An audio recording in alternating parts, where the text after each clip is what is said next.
Ladies and gentlemen, boys and girls, step right up and enter our world. A warning to all, a word of beware. This isn't your normal paranormal affair. The strong man's inside. The wolf boy is too. There's a frozen Neanderthal and a bearded lady to boot. The admission is free, no fee to come near. Your stories you'll hear, born of horror and fear. A Bigfoot sighting is certain, a ghost story or two, an alien abduction, or a conspiracy brood. We're the collectors of stories, testimonies of the weird.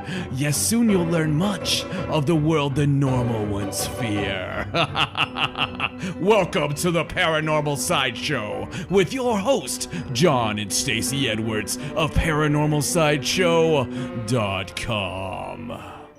Hello and welcome to the Paranormal Sideshow. I'm your host, John Edwards, and joined as always by my lovely wife, Stacey. Hello. And we've got a killer show for you guys today. Yes. It is going to be full of some cool news. Yes. And it's going to be full of some cooler investigations. Yes. Our investigations. Yes. And that is by request, I might add. Mm-hmm. And you know who you are out there. That said, why don't you guys talk about some of your older investigations? And is that how they talk? Because that could be a dead giveaway. No, it's probably the furthest away from how they actually talk that one could possibly get. Okay, I see. So there's no dead giveaways there. I gotcha. So, let me talk about something here. And it's very important that I talk about this because it's affecting our country greatly. And I wouldn't be me if I didn't say something about it. They brought Twinkies back, and I didn't even notice. Are you a big Twinkie fan? I'm not a Twinkie fan at all. Now this bothers me though, okay? Because there was a huge deal when they took Twinkies away. It was. People were like hoarding them. Oh yeah, they went nuts, right? Right. And I thought they were gone. I thought, well, bye-bye Twinkie. It didn't bother me. No. Twinkies are disgusting. I don't eat Twinkies. No, they're like nasty sponge bread with something white in the middle.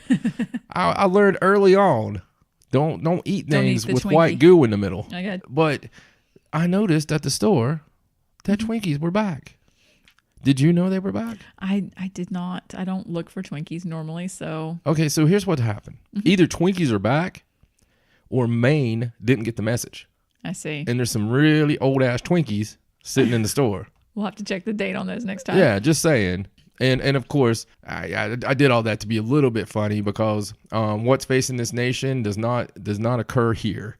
This is a safe zone, kids. This is a fun zone. We might learn you something, as I like to say. But really, this is the place you can come to escape just for a moment from the terrible, horrible, biblical terror that is outside your door right now. That sounds ominous. So for the next hour or so, and I say hour or so, if you read a description of the show, it says hour or so. I want you to sit back, relax, and let us take you on a journey into the weirdest, strangest, grooviest place you'll ever know. And that's the minds of John and Stacey. I'm scared. You should be. ParanormalSideshow.com. That's another place you can go and look inside our minds. Mm-hmm. Literally. Like, we're going to take pictures. It'll look like a camera phone stuck in an ear, but it's as close as you're going to get to the mind.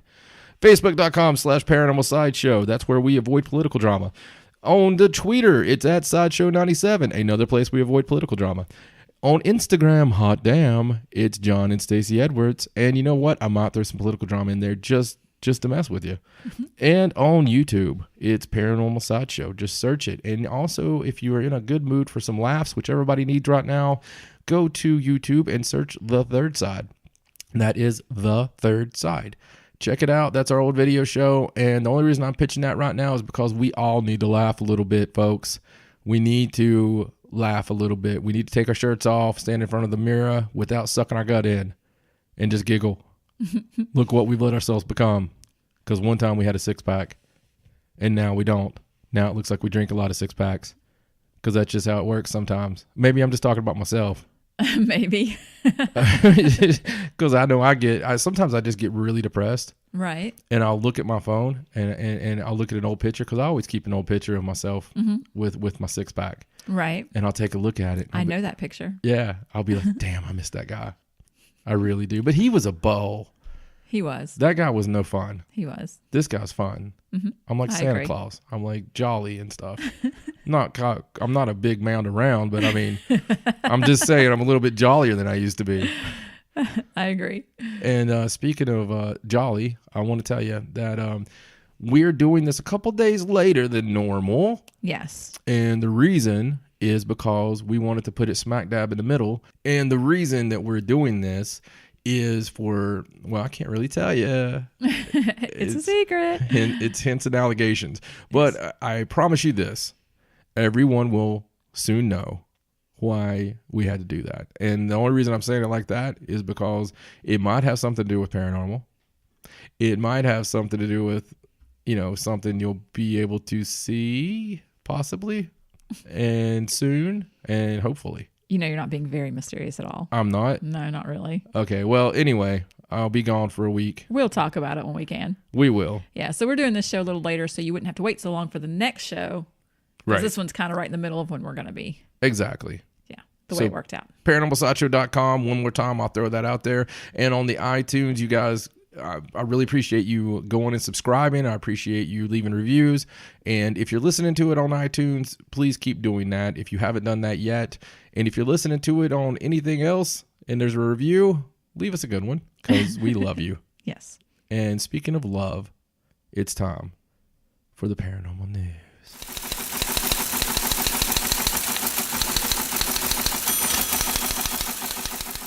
Okay, so let's get to some news. So this first story I have is about Eric Von Daniken. Ah. Yes, we love him. So the reason I'm mentioning this story is I just found this kind of interesting. The whole article is about how Eric Von Daniken was presented with a Citizen Award recently. And it was actually presented to him by Giorgio Tsoukalos. Isn't that nice? And this is in London. It was the Stella Citizen Award that he was given. And after he got the award, he actually did a 2-hour presentation using video clips and computer animations and slides and diagrams and all kinds of stuff to talk about, his claim that thousands of years ago there was, the war in heaven. The war in heaven. Yeah, I don't know what that is. And, I want to know more about the war in heaven. The ancient alien things and all that. So anyway, during his presentation, he says that, the ETs are going to return to us and that he thinks that it could be in the next 20 years. Right. That this would happen. So I thought this was odd because this isn't the first time we've heard that 20-year deadline. Yeah. I mean, that's true. The 20-year deadlines come up a lot with, sources like NASA. Yeah, and the Vatican. And the Vatican. Yeah, and because we did news stories months ago before this show talking about NASA and the Vatican and everything, and everybody says 20 years, and I thought that was really unusual. I know your stance was always a false flag. Right. You always thought, well, maybe if they're saying it, it's going to be a false flag to be able to do the control of the population and all this stuff. Yeah, but I mean, I don't know why. I mean, he's obviously not doing that, but he says 20 years also. So I thought that was pretty interesting. I thought it was cool that he got an award. Apparently, they're going to keep doing things with the Chariots of the Gods brand, like movies, TV shows, things like that. So there's a lot of stuff to look forward to. I watched a really long video with Ben Hansen breaking down the Podesta emails. Right. And I know that you had a news story where we talked about it just a little bit. Mm-hmm. I didn't realize the actual sheer volume that was on there talking about UFOs. Right. I guess my misunderstanding came from the fact that I thought there was one. Right. And I think I just talked about one. From the Edgar Mitchell one. Yeah. Well, Ben Hansen's video, you guys should really search it out, and he has his own YouTube channel and see that. Stacey will put a link up. Yeah. But it's a really cool. It's about a 20-minute video, I believe, and he just goes into he's talking with someone and he goes into the whole deal with the Podesta emails and the guy from Blink-182. Who has been, going back and forth with John Podesta. It's very interesting, and I just wanted to throw that out there because, I spend a lot of time, probably too much time, combing through videos and podcasts and radio shows and all this stuff. But that one was really interesting. Yeah, I'll have to watch that. 'Cause I always like to see what Ben Hanson's spin is on things like that, because he's really good at that. Well, and it seems that he has a little bit of the same training that I do. Yeah. And, I know we went to the one, that one lecture with him, but it didn't really come up. I know the FBI background or whatever, but it seems like someone, like when I've seen him break down videos, it reminds me of my breakdown of he uses people, like the Wicklander. Yeah. And so because I cannot look at someone without breaking down whether or not just they're habit, isn't it? Yeah, whether they're lying, whether they're not. So it's very interesting though. Yes. Okay, well, let's move on. So this is a really interesting story about a mysterious ping sound that's coming from the sea floor in northern Canada. I love this story. I've seen it in several places. And this is from a remote community in Nunavut, which is near this city called Igloolik. Wait a second. What's the first name? Nunavut? Nunavut. I don't know. That's how it's spelled. Something like that. It's like very northern Canada. Yeah. So we're gonna move you, Freddie. There's a ping coming from the ocean, and we can have none of it. And that's probably not how you pronounce it, but anyway. So the hunters in the area are complaining because the sound is driving away the wildlife. Yeah, it's probably driving them insane. Do any hunting, and so it's been described as a ping or a hum or a beep, and it's coming from the seafloor in the Fury and Hecla Strait, right? Which is like this area of water and it's kind of got ice all around it, but it's usually very normally teeming with all kinds of wildlife, and the hunters go there, and that's how they make their living, and they can't do it because this sound is driving them all away, and so nobody can figure out what it is, and they've actually brought in the Canadian military to investigate. Both of them? I think there's more than two. But they said that there is mining in the area, but they said that they're not doing any kind of... So it's a continual ping. Like I think it's continual. Are we sure it's not a submarine? Or No, I mean, they've checked all those normal things. It says that there hasn't been any territorial permits to do any kind of construction or blasting or any of those things. So some people are saying that the sound is being generated on purpose by Greenpeace to scare the wildlife away so that the people can't hunt. But Greenpeace, of course, says they're not doing it. Right. Well, I doubt they're going to admit it. Right. So they don't know. As of now, they still can't tell where the noise is coming from or what it is. They have no clue. They actually said we have no clue what this is. It's very strange because we've chronicled the mysterious booms. Yeah. Well, this one's actually coming from the sea floor. Right. No, I get it. Weird. I get it. It's just the mysterious sounds. You never get any kind of answer. No, ever. It just kind of goes away. Yeah. I mean, it's the same thing with the mysterious booms. Went crazy for years. Mm-hmm. I think 3-4 years. We've had a show like going the whole time. We're like, there's another mysterious boom. We did a whole show about them. Yeah, and the hums and all that weird stuff. Never got any answers. It's very strange. Never. Mm-hmm. And we look, and you still don't get answers. You just get older videos. Well, I don't know. I mean, I'll keep checking on this, see if they ever come up with anything. I mean, who knows? But then again, the military is investigating. We're going to come up with a bunch of dead hunters is what we're going to come up with. Something. I don't know. Yeah. All right, so let's move on. I'd like to mention this. This is about the full moon that's going to happen on Monday, the 14th. It is a super moon. A super moon. Yes, and this is actually, the moon is going to be the closest it's been since 1948. That's close. That is very close. And so a lot of people are screaming, end of the world. Yeah. You get your end of the world people. Oh, it's the closest it's ever been. There's a lot of other things that point to the end of the world. I know. Well, what's cool about this is there actually was a supermoon last month, and there's one this month, and there's one next month. There's been a lot of supermoons. This one's the closest one, and so I just wanted to mention it because the moon, regardless, the full moon, regardless, is never fun for me. So I know. Being closer does not give me any joy whatsoever. It should not give you any. No, it doesn't. But for us, we'll have to see it like the night before. We won't see it at its absolute closest point because it's like 9:00 in the morning for us. So, but it'd be pretty cool. Actually, everybody needs to get out there and get pictures if they can. I don't know. Up here, isn't that crazy? Like, it's night, like most of the day. It gets dark at 4:30. Yeah, I mean, it gets dark at 4:30. It's crazy, and it's so dark. How much light do we have? I think we figured it out the other day, like 9 hours, maybe. Something like that, yeah. Maybe. So it's weird. It's a little hard getting used to. It's a good thing we like the dark. I guess so, yes. Okay, so let's go on to the next story. So this is a story from Australia. Does it kill you? No. Oh. Surprisingly. I'm a little let down. So this is a story about a discovery that was made in Australia that pushes back the date of the human settlement in the arid part of Australia by about 49,000 years. Wait a second. I remember us doing a story on the third side about a discovery pushing that back in Australia. Oh, yeah. That was like they found on the coast, they found tools and things that were much earlier than what they thought. Right, because scientists were baffled. Yes. I think they're baffled this time, too. All right, we'll continue. So anyway, one of the gentlemen that made the discovery, what happened was him and his friend were driving through Australia in the desert or whatever. Fearing for their lives. And one of them had to use the bathroom and got out of the car, which sounds very dangerous to me. In Australia. Yeah. And he walked to down a spring into a gorge, More for dangerous. Some privacy. Yeah. And he found this spring surrounded by rock art that had never been discovered. Really? Yeah. So That's I crazy. certainly hope he didn't urinate there. Just saying. I hope he decided to go somewhere else. But anyway. Wouldn't the story be better if it told you? Yeah. If It'd whether be he did it or not. Franklin decided not to pee here. So they found it, and they are just amazed that this actually proves that there was people settled in this area way earlier than what they expected. But does this surprise you?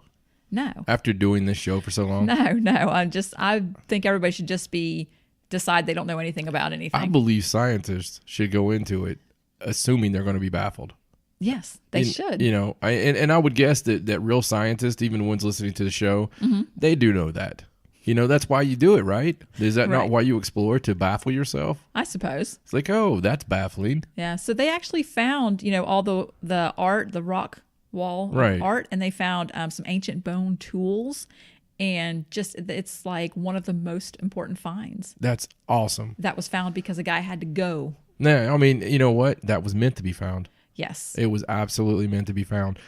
I would like to follow up on that one and find out more. Yeah, find out more about the site and everything. I don't believe anything's coincidence. Well, on the same line of things that are found that by accident, have you seen the story about the unknown dinosaur / dragon type animal that was found because they almost blew it up at a construction site? Yeah, actually I have, because it was in China, right? Yes. Because the Chinese have been on this crazy golden age of dinosaur finds. Well, they've been all their science stuff. They're just stepping up everything absolutely. Right now.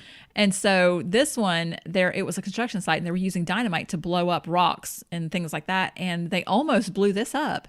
And it is an amazingly complete fossil of a dinosaur that they have never seen before. Wow. Brand new dinosaur. And in the story that I read, it was talking about how it's a dinosaur from later on, closer to the time that the dinosaurs were extinct, asteroid, meteorite, whatever. 65 billion years ago. Yeah. And so it had feathers. It was small, it's about the size of a sheep, and it was very bird-like, wings, feathers, because, they say birds are freaking terrifying. Descended from dinosaurs, right?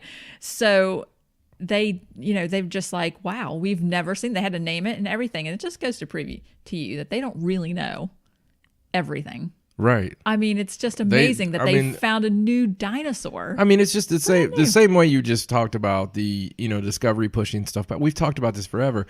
And, my personal belief is that we've been around many, many times, because I have to point to the fact of dinosaurs being gone for 65 million years.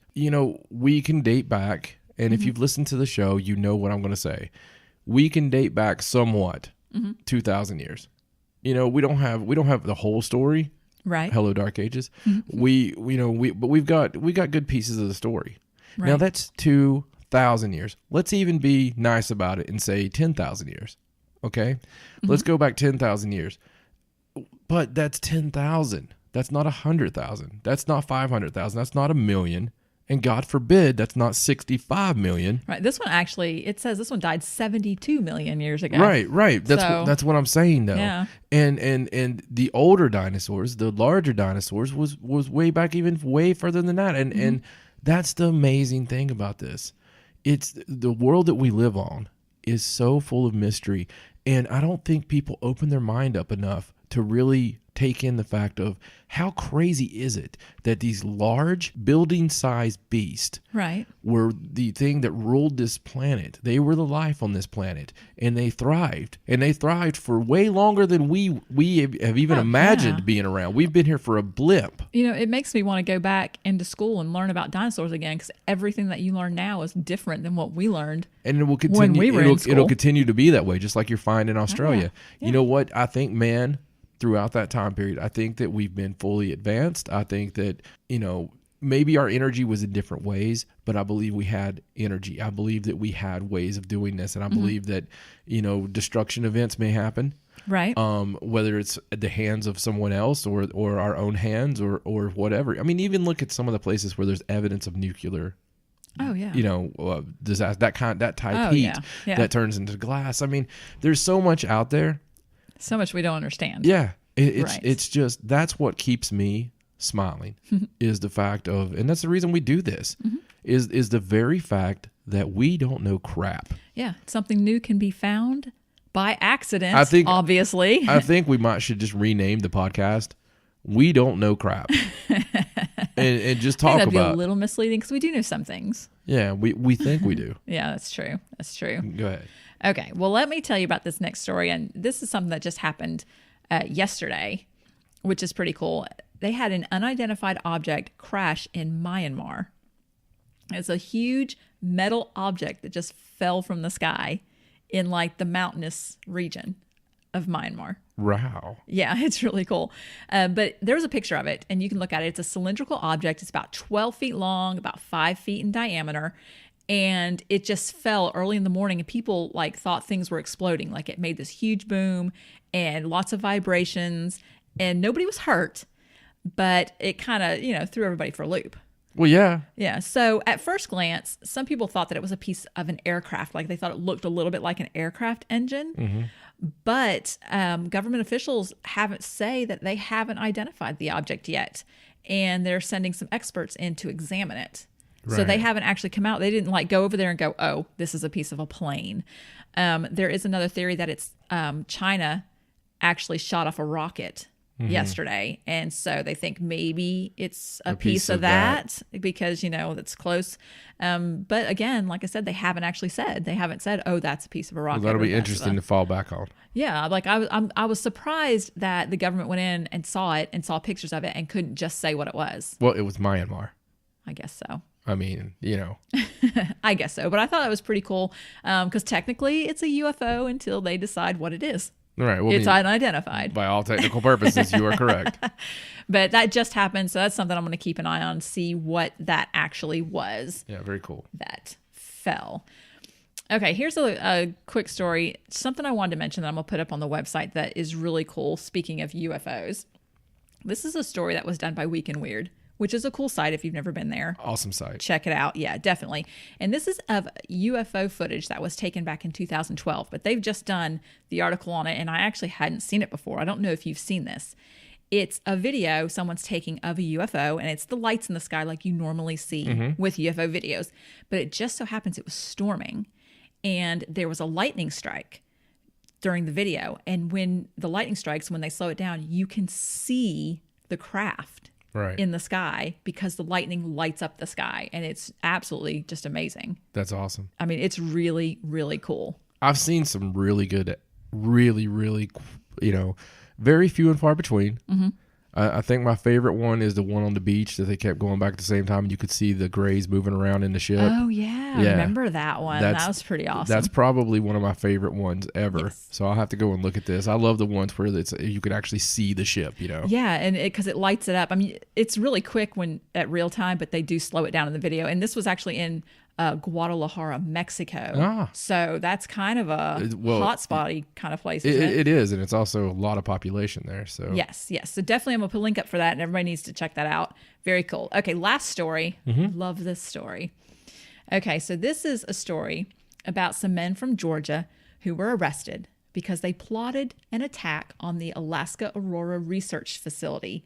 And their reason was that God told them to blow up the machine Did he? We're talking about HARP now. Right. To release the souls that were being kept there. Wow. that was their actual reason. So they were arrested, and when they were arrested, the detectives said that they actually had so much ammo and guns, and like it looked like a movie, like they were going in for a huge, I don't know what they planned to do. So did God tell both of them? I don't know. I don't know. I mean, did God show up at, were they watching the race and then God just showed up and was like, I don't think they went into that much Billy, explanation. Bob, we need you to do this. Right. So basically what they were going to do is they were going to try and find any scientist that worked there, steal his car and his ID badge to gain access, and then somehow blow up the machine. I mean, they had AR-15 rifles, Glock handguns, a Remington rifle, thousands of rounds of ammunition. Sounds like Tim Clark. Yeah, crazy stuff. And so, of course, they think that there's mind control going on there and weather control and all that stuff. So they were going to go blow the machine up and save us all. I think by the time we find out about anything, that the mind control and the weather control has been moved somewhere else. Yeah, well, this is the same facility that was offering tours. Yeah, offered the tours to prove that they weren't mind controlling. Well, I mean, no, I believe in weather control. I believe in obviously in the mind control and the sleeper agents and all that stuff. I mean, if you look through all the stories on that, there's something to it. Smoke, fire, the whole thing there. Right. And this intrigues me because of the angle of where they got their information. Like they talk to God. Right. That when you're going into something like that it's the last hurrah. Okay. Yeah. You're not getting out of there. You know that it's yippee-ki-yay, motherfucker. You know what I mean? Right. It's done, right? You're not going to come out of that alive. So that takes a certain level of either A, insanity, or B, faith and conviction. Can be mixed with insanity too sometimes. Right. Or C, that's the unexplainable, I guess. I suppose. And so two people, that's what makes this intriguing to me. Right. Well, the quote was that God told them to go and blow up the machine that kept souls so the souls could be released. That was the quote. So it sounds like, it doesn't say, I would like to hear the story about how God told them. So on my algebra equation. Right. The missing piece that I want to find out to get the answer here is who is God? Yeah. Well, there was another part of this article that said the authorities discovered the plot to attack HARP after initially investigating one of the gentlemen for possible drug sales. So that might be part of the answer right there. So it's the bath salt God. It could be. Yeah. It's still weird to have two people. It is, unless, group delusion kind of thing. I don't know, but I just thought it was really funny, and I'm glad they stopped him. Wouldn't the joke really be on us then? I mean, what if, you know what I mean? We lock these people up. Right. We've talked about this before. We lock these people up. We laugh at them. We throw away the key. And next week we're all dead. We're all in heaven together, right? And there's these two blokes. Right. And they're like, we told you. Yeah. We tried to save everyone. We tried to save the world, but we really did. Screw you guys. Yeah. All right. Well, that's all my news. Well, it was very good. Thank you. Thank you. And I believe it may be time for the main attraction. Honored guests, friends, and marks, we here at the Paranormal Sideshow would ask that those faint of heart or weak of the knees to please switch off this broadcast, as it's time for the supernatural spectacle, a mystery wrapped inside of an enigma and stuffed neatly inside of a Tijuana taco roll. It's now time for our main attraction. All right, it is time, the main attraction. I'm really excited about it this week. We are doing a request. Yes, we are. That request was to talk a little bit about some of our investigations. Yes. More so our evidence, I would say. Yes, and I actually went back through some of our investigations, and I tried to stay away from the ones that we had on YouTube that people could just go watch and hear all of those awesome EVPs, because it was hard not to grab some of those. Right. But I tried to find a few that we didn't talk about normally. Some that we didn't do documentaries on. Right. Even though we did film documentaries at some of these places. Right. They just didn't get finished. They're in the vault, folks. Yes. They're in the vault. But some interesting stuff anyway. Yeah, absolutely. And, really, I want to start out with Tri-City Cinema 7. We had an incredible time there. We've investigated that place just like we investigate everywhere multiple times. Oh, so many times. Yeah.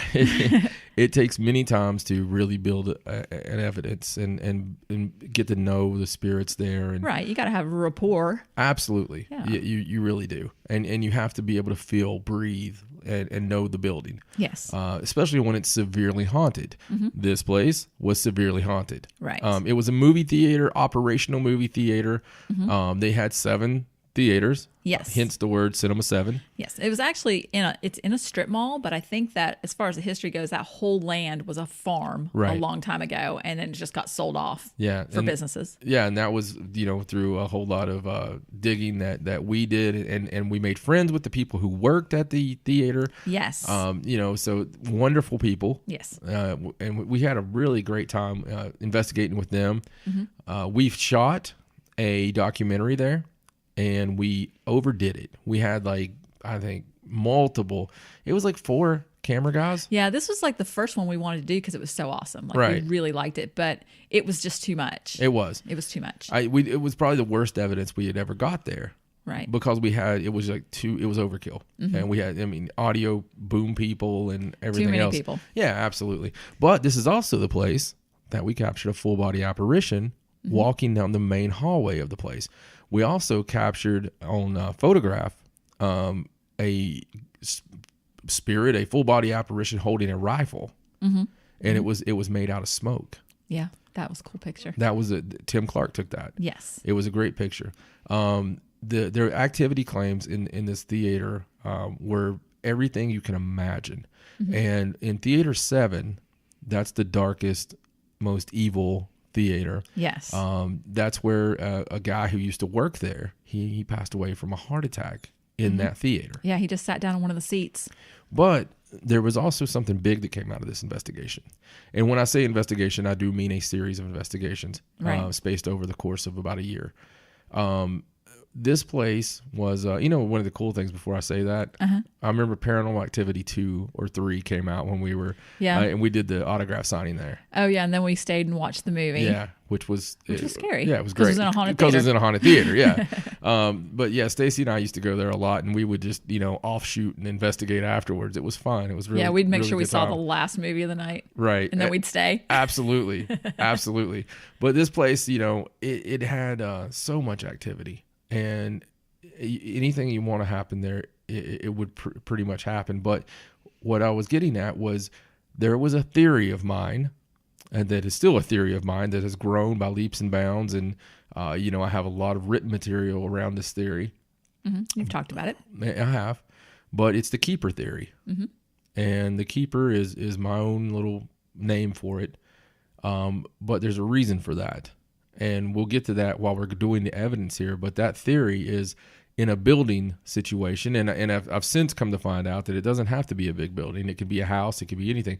A lot of times when you're on an investigation, you'll notice there'll be a lot of activity, and then it just goes flat. And there's been a lot of theories around that. Well, their energy's gone. Right, or they used it all up. Used it all up. They're going to have to build back up.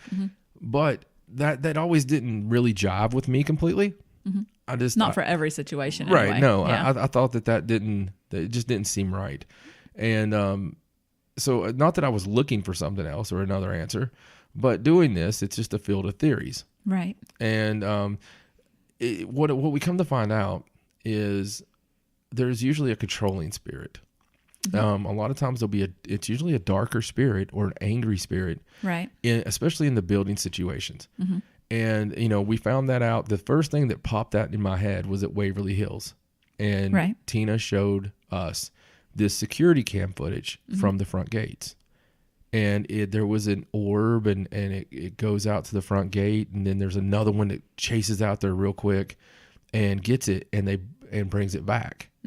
And there's also video footage of an apparition there at the front gate, almost angelic looking. And that's really where that got to me, because I'm thinking, there's 63,000, whatever was the claim, souls, right. Let's say there's 300 souls. Who cares? Yeah.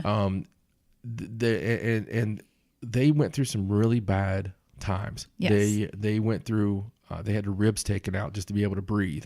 They probably, if somebody was going to say something for a few more minutes or make a deal of any kind, not saying that they did, right, that would probably be the place you would do that. Right. But it was almost like there was something controlling them, keeping them there, like something, its job right, was to keep them there. Other places I have been, this place called Beehive Antiques that used to be a clinic. We did that place, and also in that place there was a controlling spirit. That place had a doctor who had killed some, people, and it seemed like his spirit was keeping them and shutting them up. right, And you would have the activity, and it's almost like he's like, that's enough. Be quiet. And so that theory was already developing, and through those other investigations, and we did this place.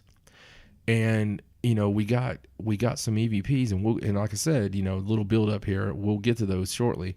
But we have one that talks about the keeper and gives me the name. right. And we'll talk about this theory. We'll bring this back up in a few minutes.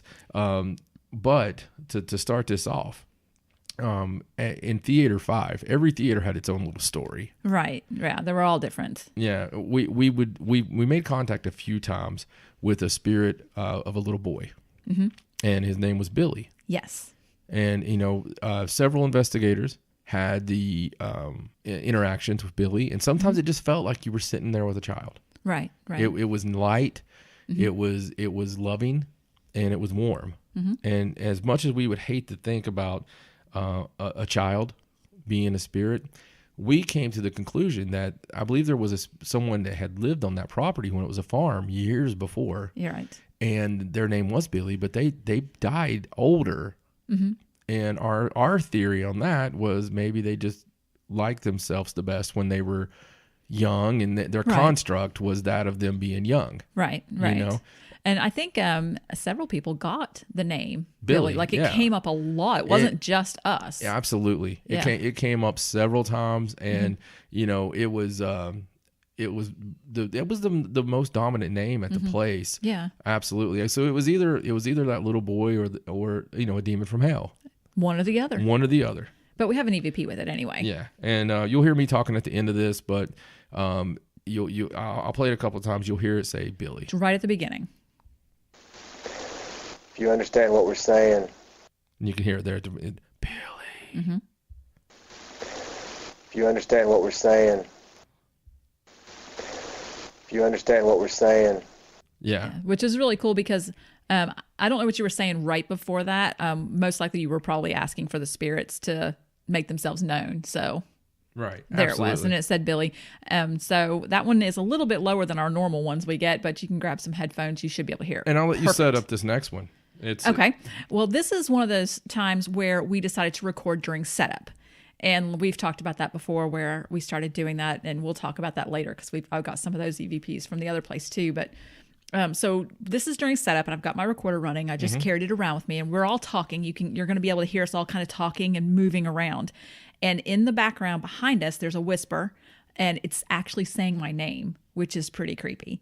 But you should be able to hear it pretty good. I wanted to put that. Yeah, and before I play it, I will also say, I believe we're walking, like you're saying, when we're doing the setup. And I'm going to talk about what you're going to wait to talk about. I'm going to talk about it right now. This is Stacey's theory. And I'm sure other people's come up with it, but Stacey seemed to understand that because we randomly caught things during setup, she was like, why don't we record the moment we hit the property?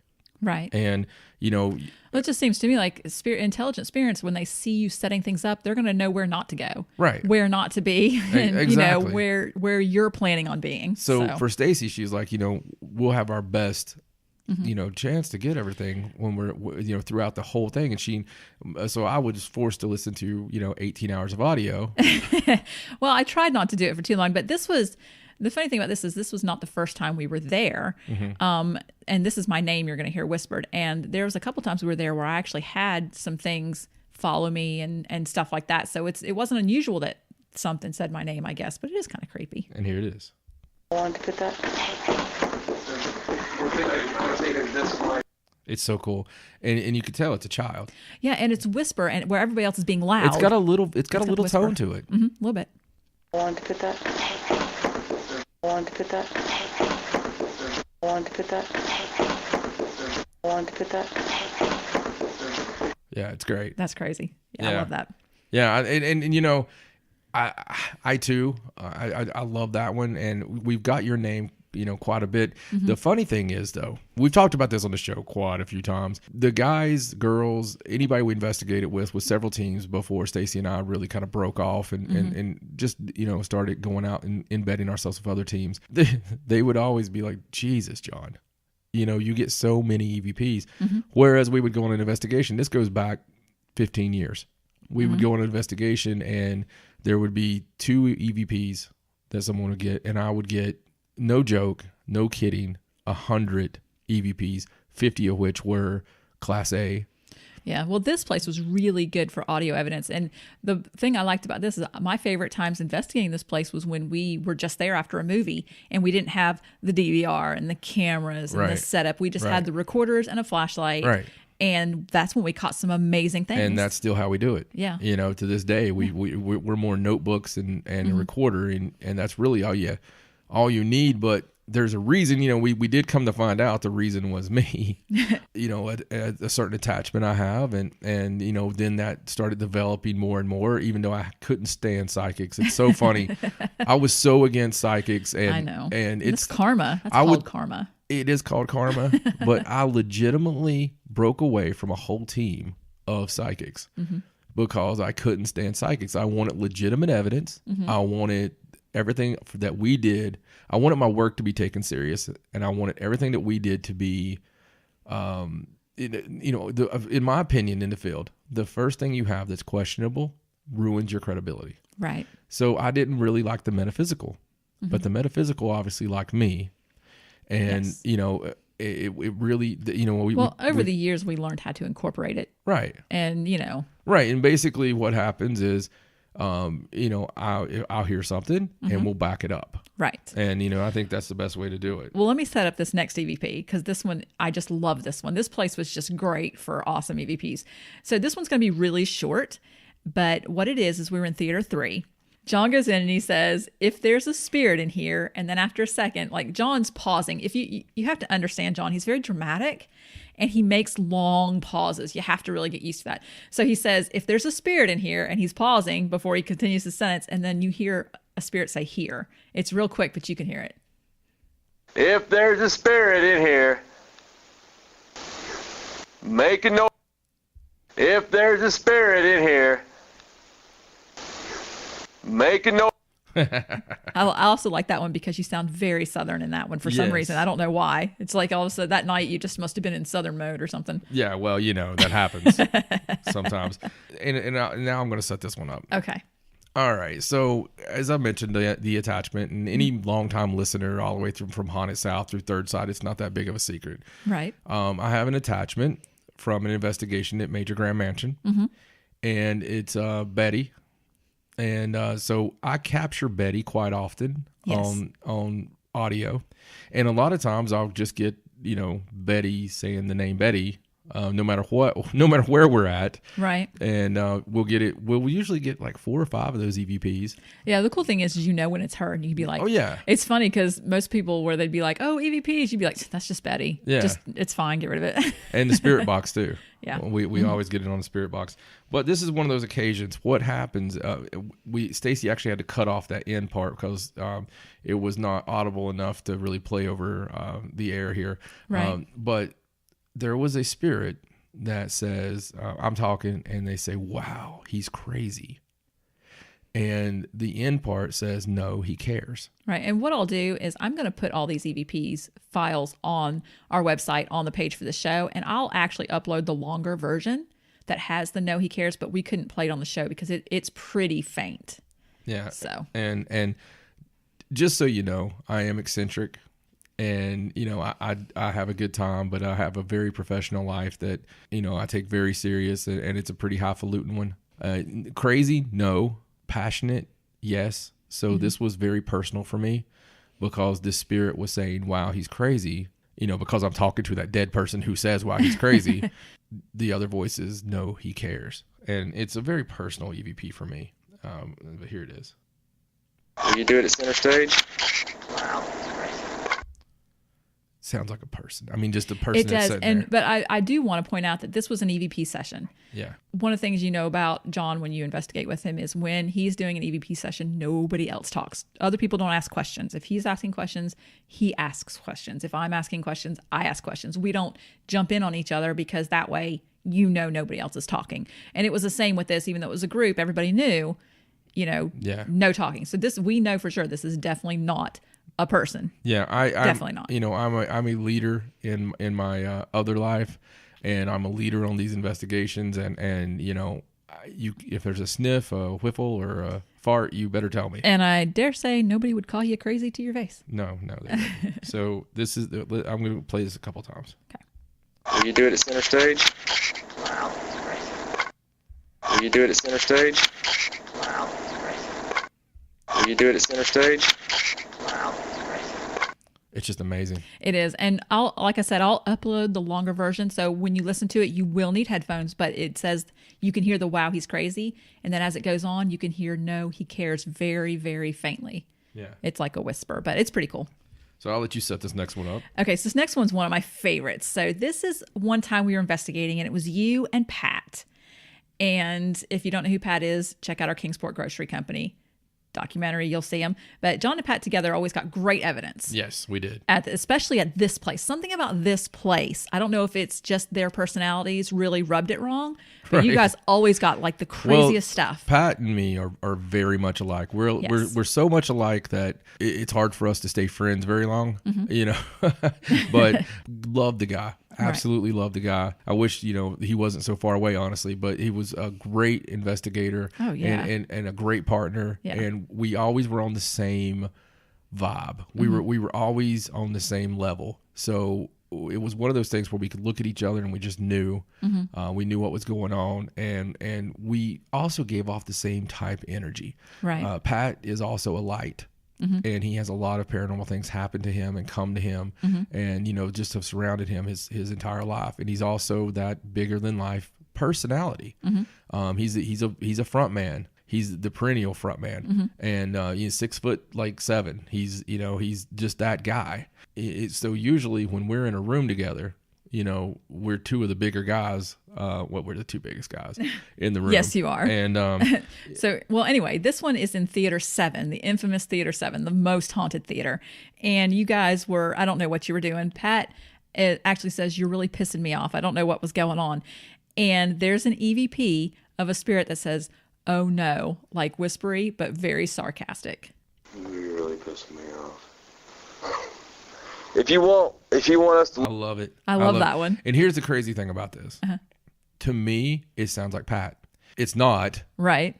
So Pat's saying, you're really pissing me off. And it was happening. And there was stuff going on. What had just happened is a black shadow had just rushed Pat. Ah, okay. That did happen quite a few, especially to him. And it had rushed him. And, him and I were sitting side by side. And, he was legitimately getting mad, and that's when he said that, and you could tell but the way it says it, the way it's so sarcastically. You're really pissing me off. If you want us to, it's so evil. It's so. Oh yeah. It's just like, oh no. Yeah, like don't want to piss you off. Yeah. To me though, it's so crazy. Like if Pat was a ghost, that would be like, all right, dude. True. And you're really pissing me off. If you want us to, so good. It is good. I So love that good. one. I love that one. Yeah, absolutely. So now, a little bit of the keeper. This is so crazy.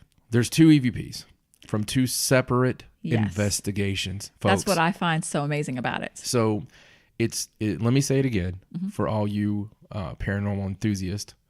2 separate investigations. Go try making that happen. Yes. And I'm not talking about Get Out in 2 separate investigations. The go-to for most ghosts. I'm talking about something saying the keeper will. Right. Now, on the first one is the one you caught. It's very clear and you can hear it. And the second one was actually caught on my recorder, and it's a little lower, a little more whispery. Seems like my EVPs I catch are always whispery, and yours are always so clear. Yeah.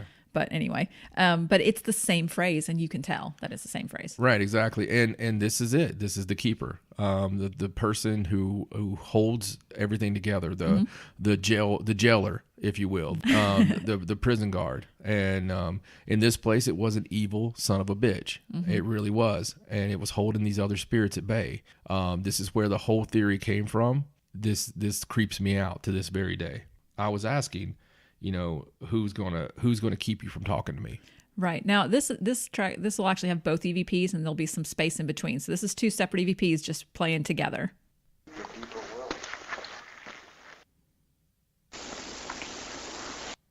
All right. So it's right off the bat. That's not a person. No. That is a spirit. And we did real-time playback that night because I knew that I'd heard it. And that's the way it worked. I heard it with my ears, and I was like, hold on a second. And I played it, and we're sitting completely still in a theater seat. I caught the keeper wheel, and it was the same session that I caught the thing about God, about there's no God. Oh yeah, I don't have that EVP on this. And save some stuff for later. Yeah, it was the same session. The actual EVP was heaven. It's not there. Oh, I remember that one. Yeah.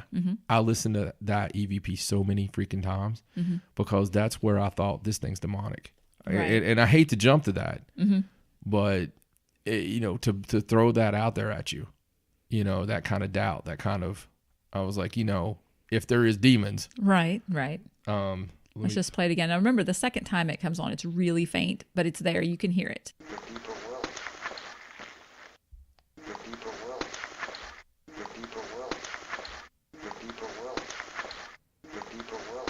I'm just doing that first one for a second. The keeper will. Now here's Stacey's.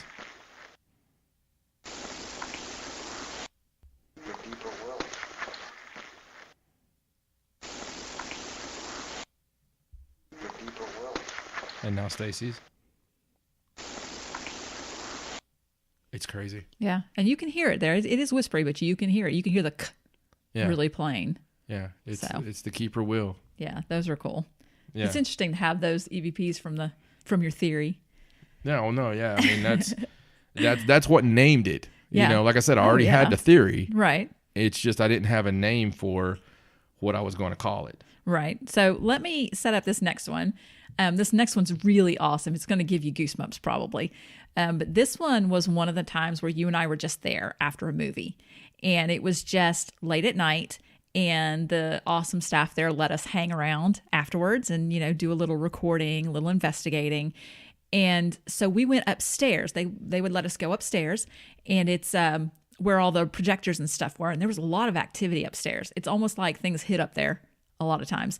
And so in this CVP, you're up there and you said something to the vein of, we're just up here to say goodbye. And then it goes for a few seconds and then you hear a goodbye. And it's very plain, real deep voice. It's very cool. It's up to say goodbye.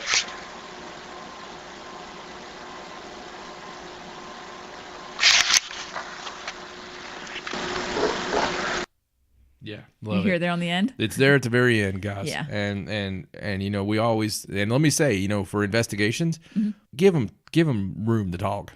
Yeah, well, that's why I didn't cut any of the middle of that out. I mean, it's just silence, but I wanted it to show how long it was before it actually answered. We normally have a 10-second rule until we start getting good, just to gauge how long it's going to take them.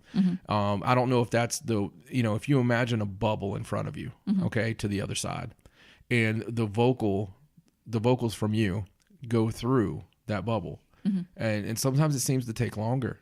And to get the answers back and forth.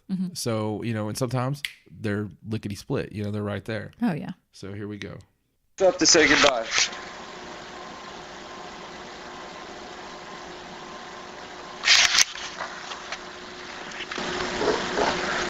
So deep. I know. Goodbye. Yes. Love it. And actually, to me, that sounds almost like the same voice as the "Oh no."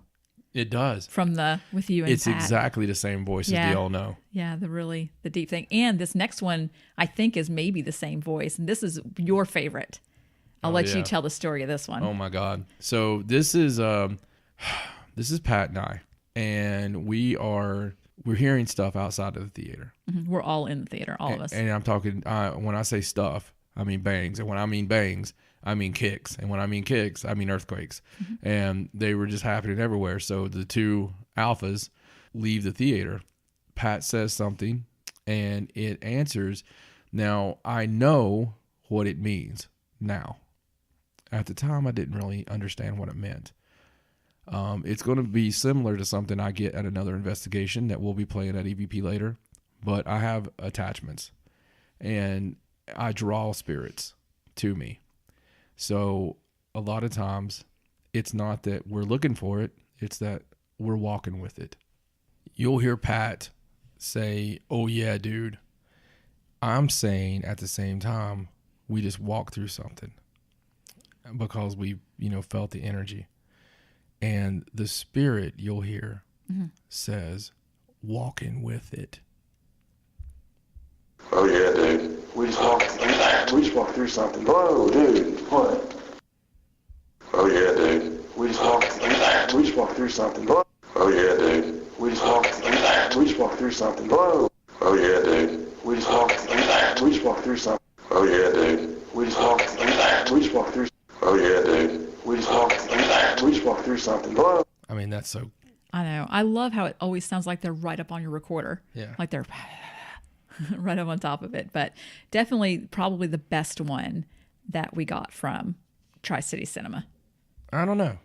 It depends on if you're talking about loudness or you're talking about content. Well, true. Content for me is, there's a few just very intelligent responses that, you usually don't see. The one, that I was talking about that we didn't actually have was the heaven. It's just not there. Right.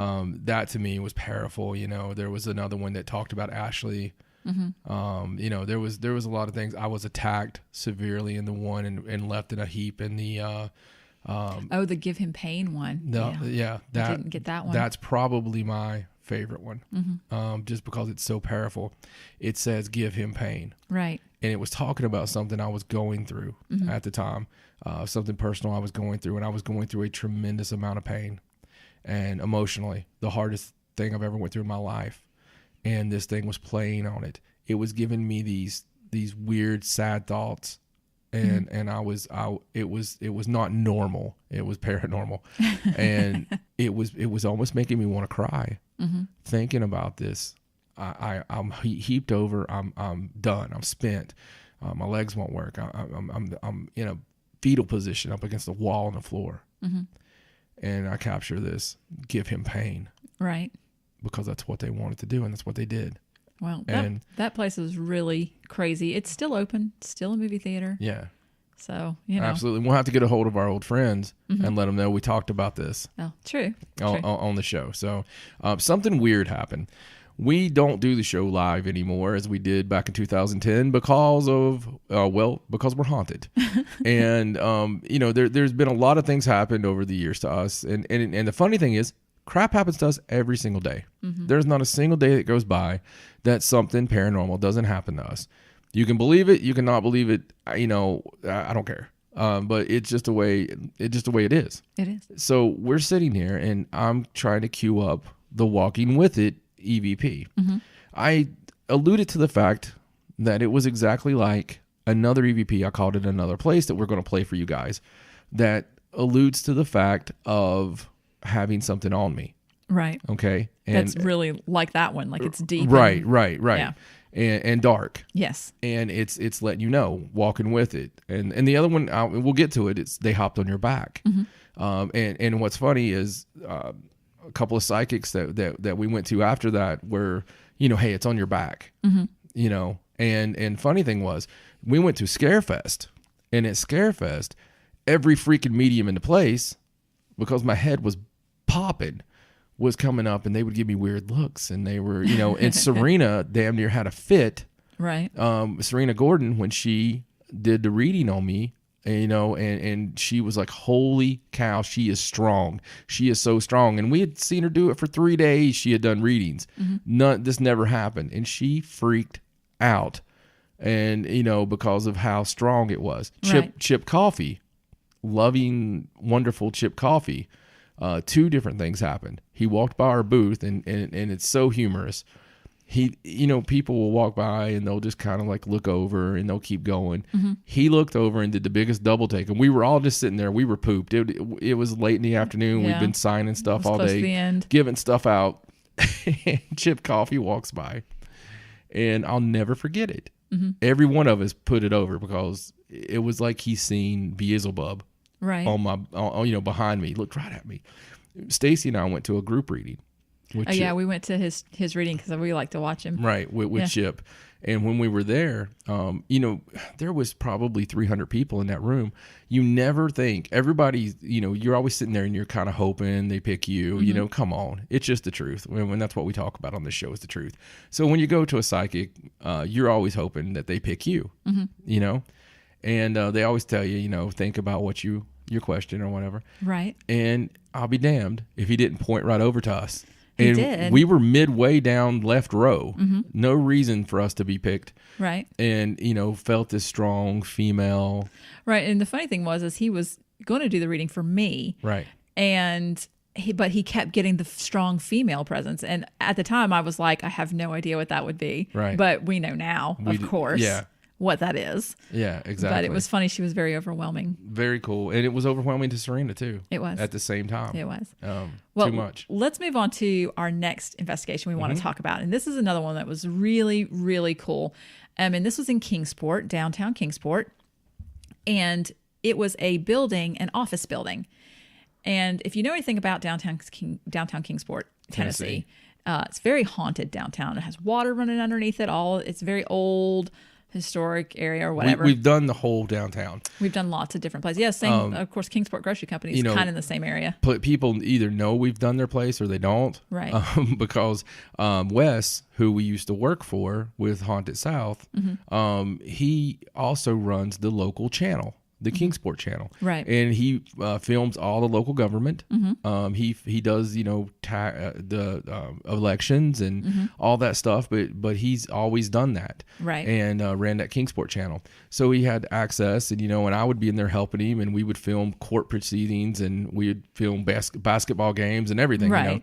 But with that comes a little bit of open availability. Right. Yeah, because this is not a location that you could normally, it's a business. You wouldn't normally be able to go in and investigate it. And most of you, all the listeners on here, because of Facebook and what have you, will know the name Sensabaugh Tunnel. Sensabaugh Tunnel is near Kingsport. So that gives you a little bit of land, identification there. Right. But downtown Kingsport, the land itself used to be mostly swamp. And, so there's connections. When you get in these buildings, you get in the basement, it seems like there's a lot of connection to the whole downtown. Right. But the whole damn downtown is haunted. And, it's not that it's advertised haunted. No. It's haunted. And there's a place called the State Theater. The State Theater is another place we did, and we filmed the documentary there. And we never released that one. And we went there, and because there was actually, at first we were like, yeah, there's nothing here, but it was another place that there was some severe attack type stuff happen. We did several little buildings, just for a few minutes and what have you. Our actual studio was one of the buildings. Oh, yeah. So we had activity there. We investigated that place because we had to. But this, Bennett and Edwards, was the bank. It was the old bank building. Right. So when we investigated, what it was is there was a top floor. It was like offices, like insurance offices, that sort of thing. And then there was a couple floors that were like an event center. There was a big banquet hall, and they did, wedding receptions, things like that. On that floor, there was a bridal suite. It was like an apartment, and we were allowed in there. And then there was a business on the first floor that we were not allowed to go in. It was locked off, so we were not on the first floor. But then there was a basement where they had the old bank vault, and there was a whole basement storage area down there. So we basically got the whole building, except for the one business on the first floor. And the cool thing is we also did this several times, and it was severely haunted. I mean, some of the stuff we got in there was amazing. Around Halloween time, the Kingsport Times-News, the big newspaper, sent a reporter to do a story with us. Right. And he was embedded with us for an investigation, and this is a great story. But he wanted to experience something, you know, so it didn't take him very long, did it? No, he went down in the basement into the old bank vault with a couple of us, and he was, because everybody was like, send him with John. He was kind of skeptical, I would say, and he planned on being there the whole night with us and doing the whole thing, and I think he was there for maybe an hour, and he was done. He was like, I think I've got enough. And you know, before we play anything, I also want you to tell something else. Okay. Tell about the skeptic that we had with us and what happened with it. I know we've mentioned it back on Haunted South, but with the K2 meters. Yeah, this is the story. I think we've mentioned it a couple of times, but this is the place where we were in the basement, and this was at this time, the K2 meter was huge. Everybody had one and carried it around. And so we had a few in the basement with a few different people, and John had one in his hand, and his K2 meter was going off, but nobody else's was. And we had a skeptic with us, and he was like, he didn't believe that John was getting any kind of activity. So he said, well, yours must be faulty. And he made John trade K2 meters with him. And when they traded, the one in John's hand still went off and not the other one. So then he was like, well, trade again. So John traded again, and it still was the one that John was holding. And then he had to be traded with somebody else. Yeah, so you traded twice. Yeah. Yeah, so then John said, well, give me all the K2 meters. So John held all 3 K2 meters in his hands, and all 3 of them went off at the same time because John was holding them. So then he started just being funny because this guy was such a skeptic. He kept trying to find all kinds of reasons why that was wrong and it wasn't going to happen like that. And so John was like, can you light up the one in the middle? And the one in the middle would light up and not the other 2. It was the craziest thing I've ever seen. And anybody who's used K2s, I don't like to use them because they will pick up phones. Right. They're pretty sensitive. So when a phone goes off, you know, a K2 meter will go off. So if there's any way that you can fool something, I don't like to use it. I will use it under controlled circumstances. So we never have our phones with us. Right. We you know, that's very important. And this time, I really wanted this guy to know, but I knew that this spirit was with me. Right. And I knew that the spirit was going to do whatever I needed it to do. And so, yeah, I said, light up the one on the left. And it would go all the way to red. And then I said, do the one in the middle. And just the one in the middle would go all the way to red. Right. And the one on the right, all 3 at the same time. And all 3 would go out at the same time. Now, anybody who's ever done a K2, you know that's impossible. Yeah, you can't have one go off and not the next one. It's impossible. And this happened. Yeah. Oh, yeah. And it was funny because when I was combing through these EVPs, there's actually an EVP that we caught during that episode, I think, and it actually says red, but there's a lot of talking around it and you can't hardly hear it very well, but it actually says something. I think you're saying something about the lights going up, and it actually says red. The EVP says red. Right. Which is kind of cool. So, well, let's talk about these EVPs that I picked up. So this is also the place where we were talking about before about me recording during setup. This is the place where I started doing that. And where the first time we actually carried a recorder around just while we were setting up. So I've got a couple of those first EVPs that we caught during setup. And the first one is really cool. You and Tim are in the basement and you're setting up a DVR camera. And you had a walkie with you because it was a long walk down there and the elevator was sketchy and we didn't like to use it. So we took a walkie so we could talk. And I think I was calling you because I needed swap a camera out. So in this clip, what you're going to hear is you're going to hear Tim saying something about swapping out a camera, which camera that I can swap it out with, right? And then you can hear a spirit say the word camera. And then you can hear me on the walkie, like in the background. So it's pretty cool. We should have an extra black camera to swap those out.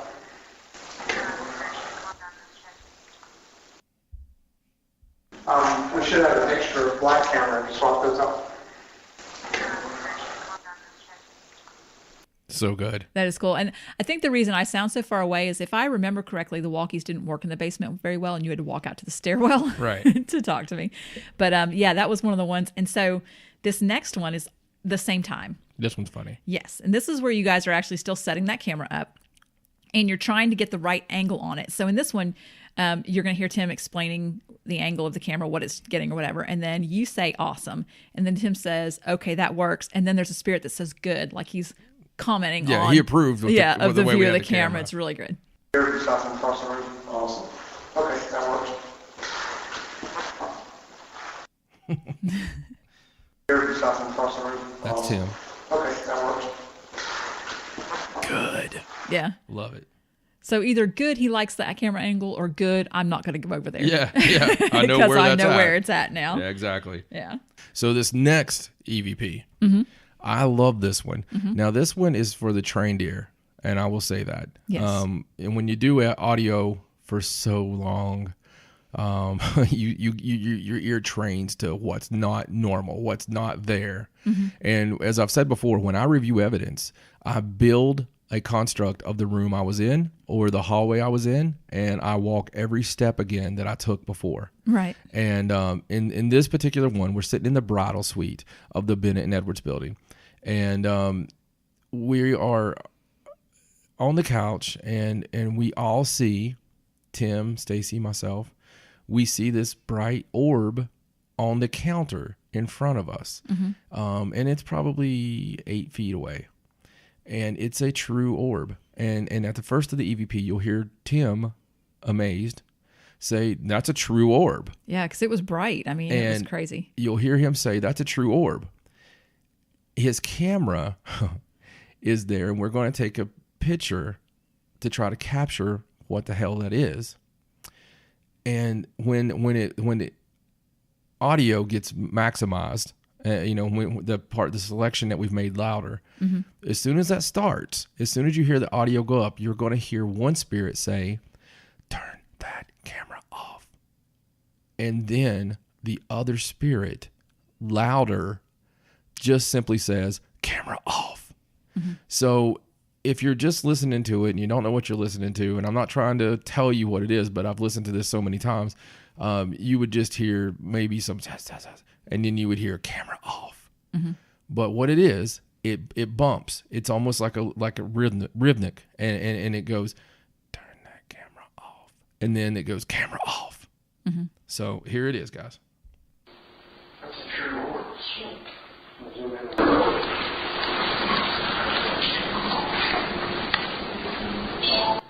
Now, Stacey will tell you what that sound was at the end. Yes. So that sound is the sound of Tim's camera turning off. And you have to understand about Tim and his batteries.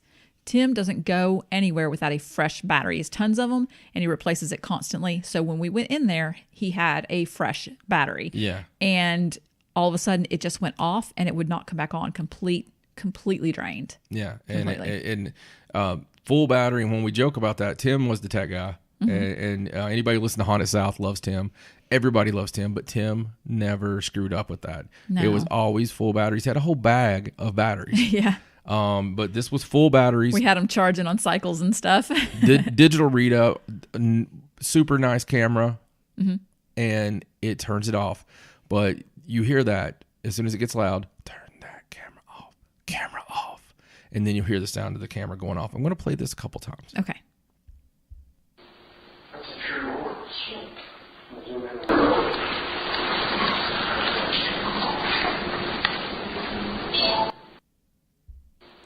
That's a true orb.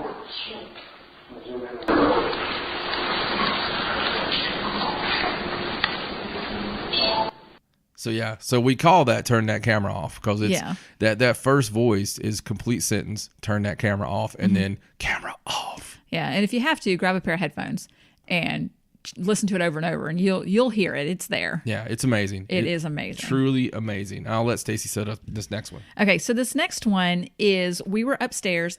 Usually our base of operations, whatever, was on the top floor because it had the least amount of activity. And so that's where we kind of just sort of met in between sessions and things like that. And so at this particular time, there's a group that's getting ready to go investigate. And I think John was going with some other people to take them to another part of the building. And so I'm telling John to be careful. And, you know, if you understood this place, you'd understand why I'd be saying that, because he had a lot of things kind of attack him. And so after I tell him to be careful, you can hear an EVP of someone mocking me saying, be careful. Be careful.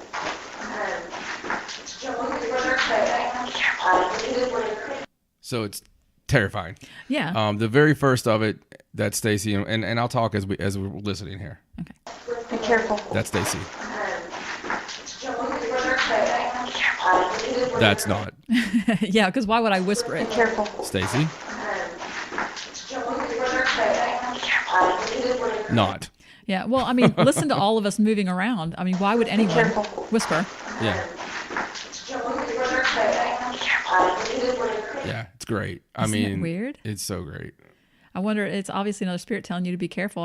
Apparently wasn't the only one wanting you to be careful.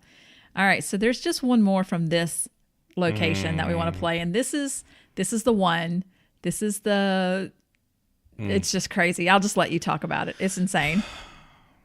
All right. Well, this is also the first one that that I noticed that when I'm reviewing evidence and I'm building that construct, that stuff can come, for me anyway, from where I was to where I'm at reviewing the evidence. And it's almost as if it either pulls to me or I'm thinking about it again, or it is connected to me. I firmly believe now that there was something from that building that used me to get out of the building. Yes. And you know, that happens. You take stuff home. I don't cleanse. And that happens when you don't cleanse. It does. This will say, they hopped on your back. Yeah. Well, what it is it's going to sound really echoey because we're actually in the really large banquet hall area on the second floor. Ceilings. Yeah. And the second floor, like I said, was probably the most active. So you're going to hear John talk. He's doing an EVP session, but it's going to sound echoey. But then you're going to hear it, and it's very rhythmic, and you'll be able to tell.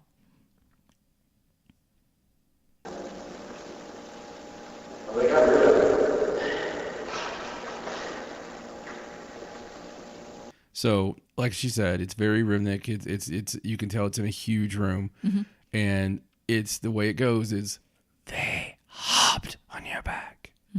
Very creepy.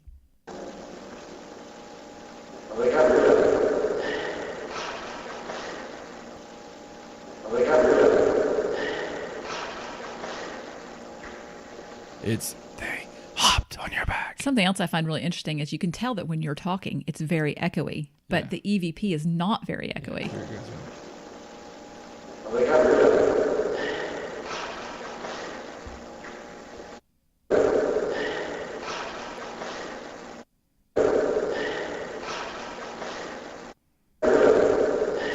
Hopped on your back right there. One more time.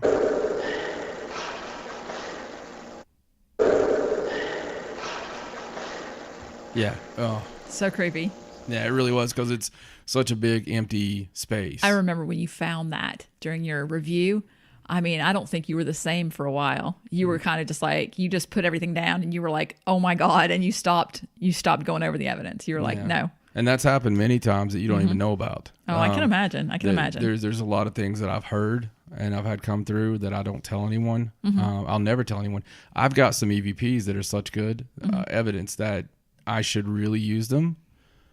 But what I've captured, I don't even cut them out of the selection. They're still out there, but they're in the full version of the 2-hour session or 30-minute session or whatever. But some of them are just too much. Okay, so let's go on to another investigation of ours.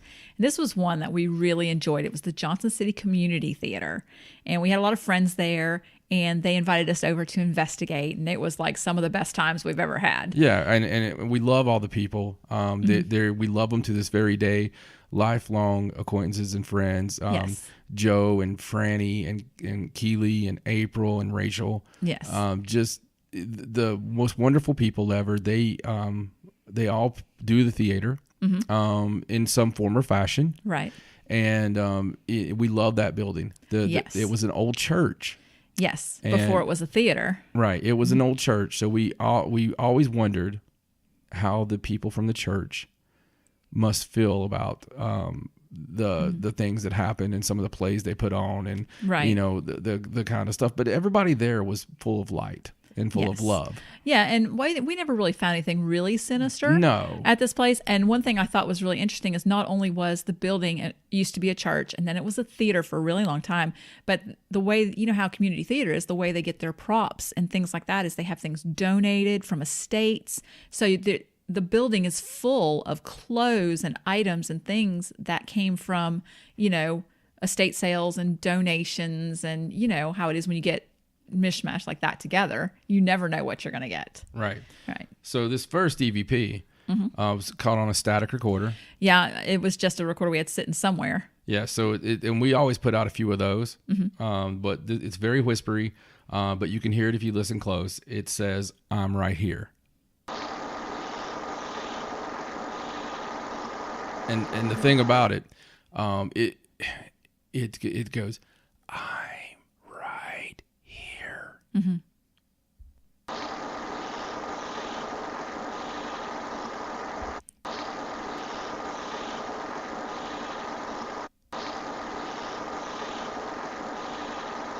Yeah. Yeah, it's like the "I'm right's close together. It's like "I'm right" and then "here." Right. Yeah, so it was pretty cool. I just thought that one was cool because obviously we were somewhere else in the building asking for a spirit. Oh, yeah, we were nowhere near that recorder. Yeah, and then the recorder's there and it's saying "I'm right here." And again, I might add, I had to go back and listen to all that to... Yeah, we don't do static recorders as much as we used to. Yeah. But, okay, so this next EVP is me, and I was carrying a recorder around, and I was with someone that was taking pictures or doing something, that we were doing something. I want to say we were taking pictures. I'm pretty sure it's what we were doing. And there's a noise you'll hear, and then you'll hear an EVP say "a camera," and then you can hear me talking. I say, did you get it? And I think it's Connie with me, and she says, yeah. So. Did you get it? Okay. Did you get it? Did you get it? Did you get it? Okay. Yeah. So it's right there at the very first. A camera. Mm-hmm. A camera. Intelligent, obviously. Yes. Yes. All right. So this next one, also from the JCCT. You want to go ahead and set this one up? Well, sure. So this, you're going to hear this one right at the beginning. There's an investigator doing an EVP session, and you're not going to hear what's before the EVP, but usually, you ask things like, is there a spirit here? Can you knock on something? The same thing. So what you're going to hear is you're going to hear the EVP right at the beginning, and then you're going to hear an investigator say, can you lower the temperature for me? So they don't know that they've caught this, but it's an EVP saying, "My church you got," which is very relevant. Yeah, to the building. Yeah, and that's what's so amazing about it, because it hadn't been a church in 50 years. Yeah. And it's just "my church you got." Temperature drop. Can you lower the temperature? Temperature drop. Can you So lower amazing. the temperature? So voicey. Temperature drop. Can you lower Yeah. temperature drop. Can you lower temperature drop. Can you lower Yeah. the temperature? Doesn't sound evil or anything. It's just No, saying, it sounds like an old man saying, "Hey, this is my church." yeah, "my church you got." Get out. No, he didn't say get out. Temperature drop. Can you temperature drop. Can you temperature drop. Can you lower the temperature? Yeah, and I left that her saying, "Can you lower the temperature?" because I wanted to show that obviously that wasn't somebody talking, because she's doing a session or whatever. But that place was really cool. I really liked it. So This next one is one of Stacey's favorites. oh my gosh, this is such my favorite. So many reasons why for this place, but Yes. Go ahead and tell them. Okay, so let me set this up. This is going to be the last one. We saved the best for last. If you live in the area of East Tennessee, there was a building there, and it's called the Swingle Hospital. It's in Johnson City, Tennessee, and anybody from that area knows this building. Beautiful, beautiful old building. It had a lot of odd history to it. You know how old buildings are growing up. People always say they're haunted this and they're haunted that. And actually, it was just a hospital. It was opened in 1948, and one of the doctors, the president, his name was Hugh Swingle. So they called it the Swingle Hospital. And he kept the practice open for quite some time and closed it in the 60s because the doctors were always leaving to, higher education, pursue things, stuff like that. And so we always wanted to get into that building. Everybody always wanted to get into that building. It still had hospital equipment in it. But unfortunately, the building was very dilapidated, especially on the inside. It was not safe. You couldn't go in there. There had been some flooding and some damage, and it was really, really not safe. And the family didn't want anyone in there. They boarded it up. And so, teenagers, how teenagers are, and they would break in and trespass, and homeless people would break in and squat there. And eventually the family just decided that they didn't want to have the risk anymore. And so they tore it down, which was very sad. I was so sad. Yeah, Stacey used to have us, she used to have us stop. Yeah. And it's just so she could stare at this building. You couldn't even pull up to it. Like, I had it roped off and stuff. She was drawn to it. But it just so happens that a very good friend of ours, Franny, her daughter married into the Swingle family. Yes. And so after they tore the building down, we got permission. I want to repeat, we had permission to It's just so crazy because the way it worked out, because we were talking about that place. Yeah, before they tore it down. Right. And Franny was just like, oh, you know. Yeah, by the way. But she did get us permission to walk over on the property after the building was torn down. And so we did, because we just wanted to see. We were curious about what would happen after a building was gone off the property. And so we walked over there one night, and there was still bits of bricks and things laying around. There was foundation still there, but for the most part, the building was gone. And we did an EVP session. We weren't there very long. And so when you hear this, you're going to hear insects. We're outside, so you're going to hear the insects. And John is asking questions. He's doing an EVP session. He says, is there anything that we can do for you? You know, just talking to the spirits, and we get the most amazing EVP.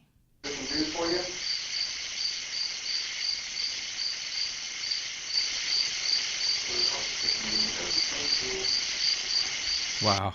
Yeah. So let me again say, the building was torn down, and this goes to the thing that when a spirit dies, they probably have the building's still there for them, right?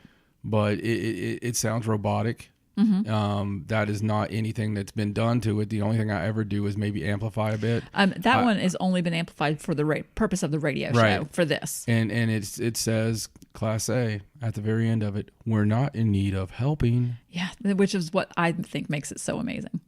Anything we can do for you?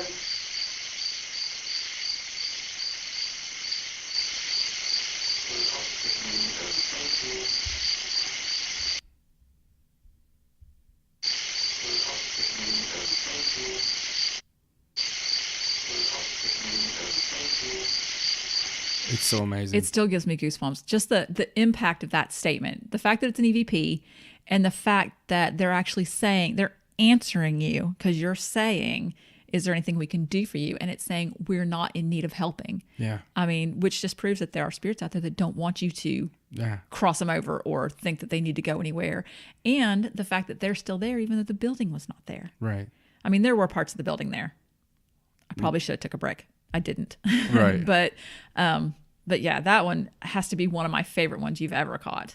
That's great. I mean, it's a sentence. It's a whole sentence. Who catches that? Yeah.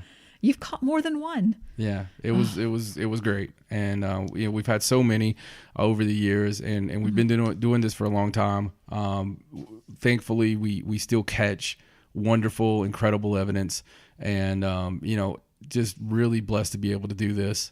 And it's a calling. Since the first ghost that we seen together when we were dating run through our house. That drew us together to investigate from 1997 on, from the time we were babies, on to now. We didn't think we were babies, did we? Oh, we were, but we were. We were totally babies, 20-year-old. But yeah, it was pretty amazing, and these are some of our favorites, and I loved it. I'm really glad you guys came along and let us share these with you. Not our normal show.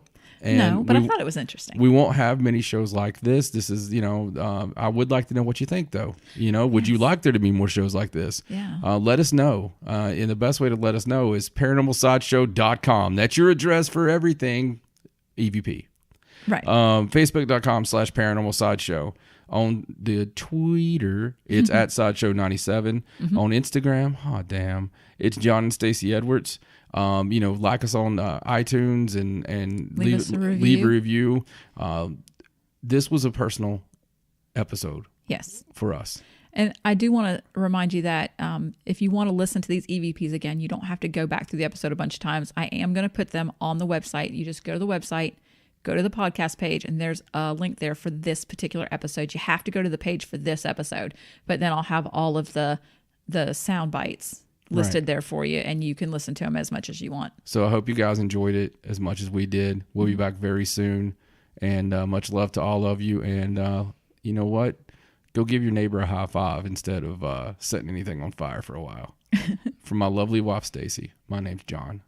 So long from the Sideshow. Good night.